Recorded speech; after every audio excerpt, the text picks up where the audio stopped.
Alors, il y a plusieurs types de résistance. Je pense qu'il y a d'abord la résistance aux antibiotiques, aux antimicrobiens. On sait qu'il y a beaucoup de gens qui meurent dans le monde à cause des résistances aux antibiotiques. Résistance aux antibiotiques, c'est-à-dire que la bactérie a une résistance à un type d'antibiotique, voire à tous les antibiotiques, et donc on n'a plus de traitement possible. Ça, c'est la première chose dans la résistance aux antibiotiques. Après, il y a la résistance de la bactérie en lien avec comment elle fait pour être résistante, notamment ce concept du biofilm où elle se cache en fait dans une sorte de matrice extracellulaire où elle se cache dedans et les antibiotiques n'arrivent plus à pénétrer ce biofilm, donc ça deviennent résistantes aux antibiotiques.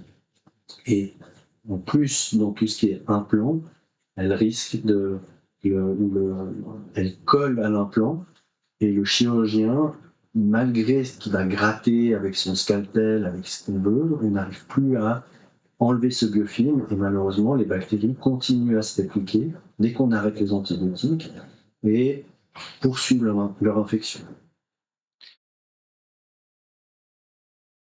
Typiquement pour les implants prothétiques, les prothèses articulaires, le risque, c'est que l'infection elle progresse et la prothèse, au lieu d'être bien implantée, elle va être décellée, donc elle va bouger, et ça fait des douleurs aux patients. Le risque après, c'est un autre risque, c'est qu'elle commence à fistuliser à la peau, donc c'est-à-dire que la cicatrice, il y a un petit trou qui se reforme et ça coule.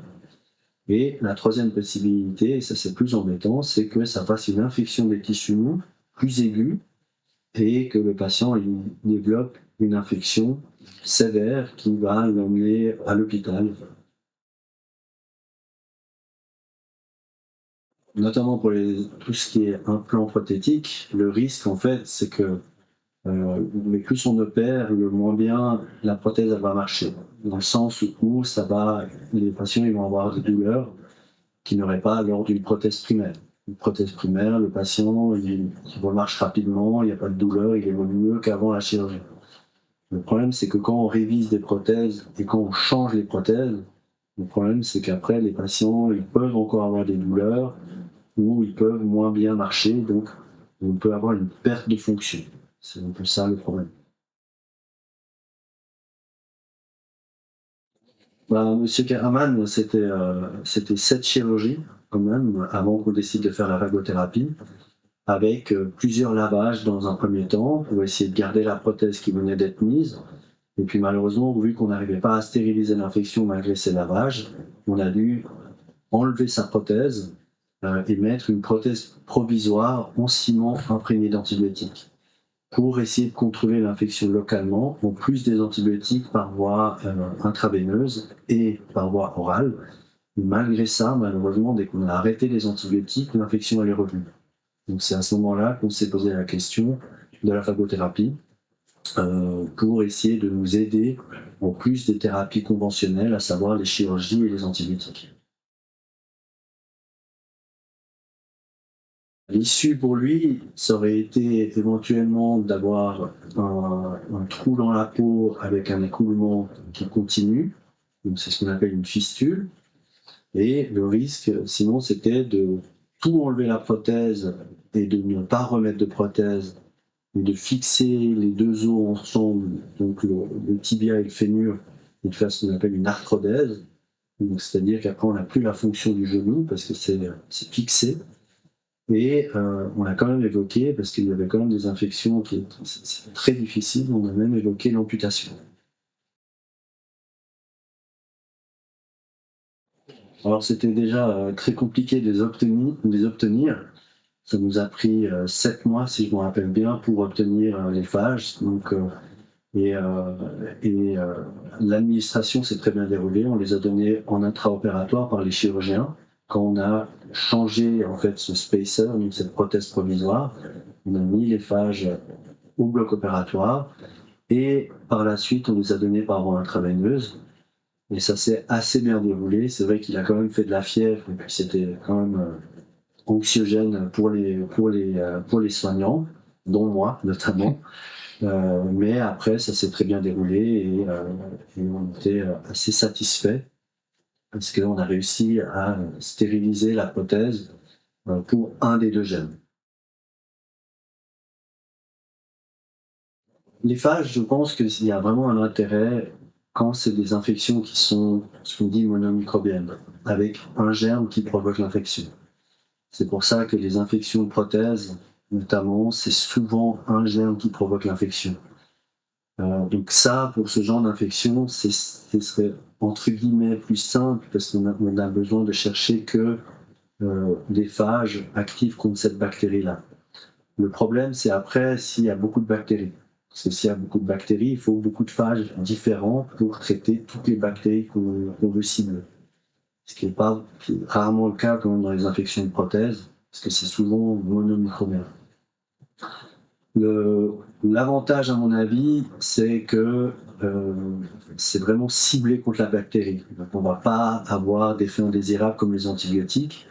Parce que les antibiotiques, on va atteindre tout notre microbiote, le microbiote intestinal, la flore digestive, avec des conséquences par la suite, plus ou moins sévères, bien sûr. L'autre avantage des phages, c'est que il y a des données qui montrent qu'il y a une activité synergique avec les antibiotiques. Donc ça, c'est vraiment important, c'est qu'on ne donne pas seul les phages, mais on donne avec la thérapie conventionnelle, à savoir la chirurgie et les antibiotiques.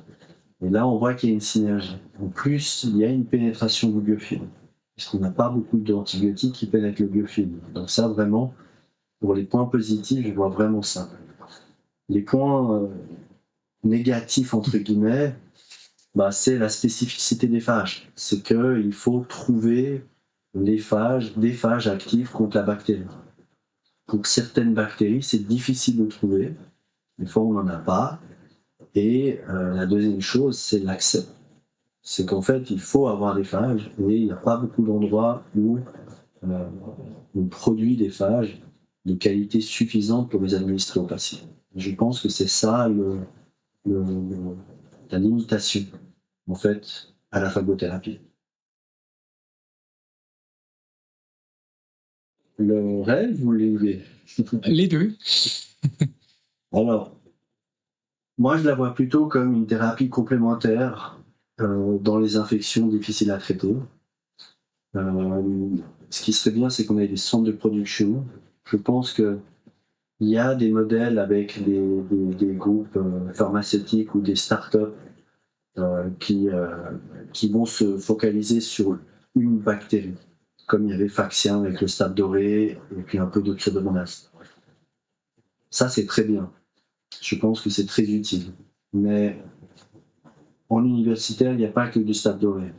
Il y a justement la Cinetobacter, il y a du Pseudomonas, il y a de la Klebsiella, que les sociétés, les industries ne vont pas faire. Parce qu'après, c'est clair qu'il y a un besoin de revenus.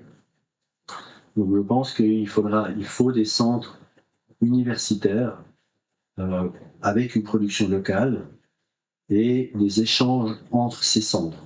Je pense vraiment que c'est ça le plus important, c'est qu'il y ait un partage en fait des phages. Et c'est quand on a commencé à en parler de cette phagothérapie, c'était ça. C'est que les gens nous donnaient gratuitement les phages.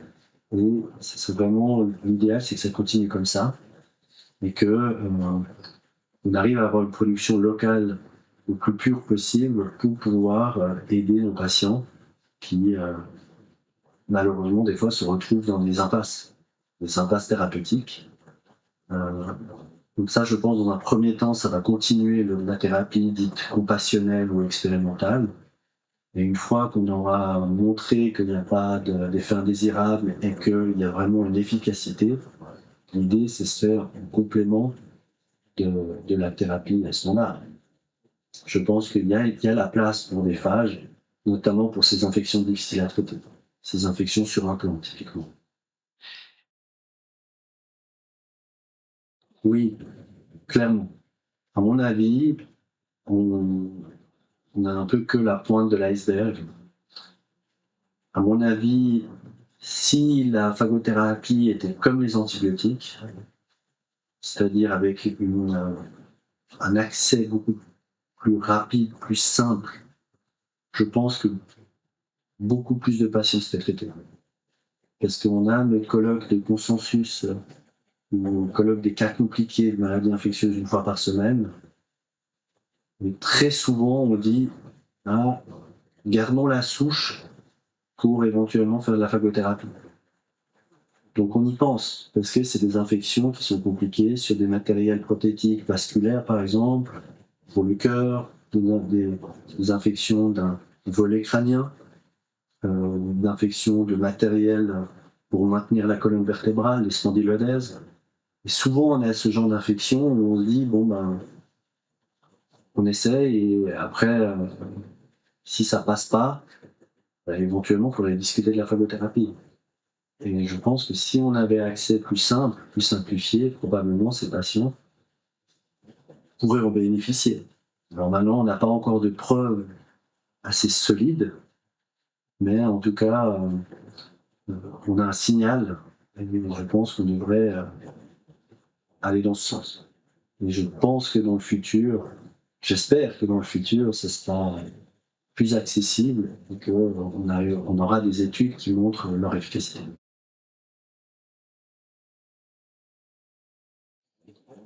C'est une excellente question. Le problème, c'est que actuellement, on utilise les phages que pour les cas les plus complexes, où on est en impasse thérapeutique. Donc, en tirer des conclusions, c'est à mon avis pas possible. Mais ça avait été discuté en novembre là, au congrès à Lyon, et c'est très compliqué. Ils ont dû même arrêter une étude aux États-Unis parce qu'il y avait un problème de recrutement, etc. Mais je pense quand même que ces startups comme Faxiam, c'est même pas vraiment une startup, c'est cette société Faxiam qui a lancé des essais cliniques de phase 1, 2. Je pense que vraiment c'est ça. Ça va commencer comme ça. Et après, pour pouvoir faire des études, il faut l'accès aux phages. Donc, il faut quand même, je pense que ça va être ça la limitation. C'est que souvent dans les infections, c'est des choses qui doivent être faites de manière un peu aiguë. Donc et d'avoir des phages le jour même, des fois c'est compliqué. Donc le modèle de Faxiam est intéressant parce que leur phage considère qu'il y a 90% d'efficacité sur les souches de stade doré. Donc c'est plus simple en disant, parce qu'ils disent on donne des phages à tout le monde ou pas, mais parce qu'on sait qu'après on va faire le phagogramme et on dit à ce moment-là est-ce que c'était efficace ou pas. Mais avec 90% d'efficacité contre le phage, c'est plus simple de faire une étude comme ça. Après, de faire une étude sur des pneumonies,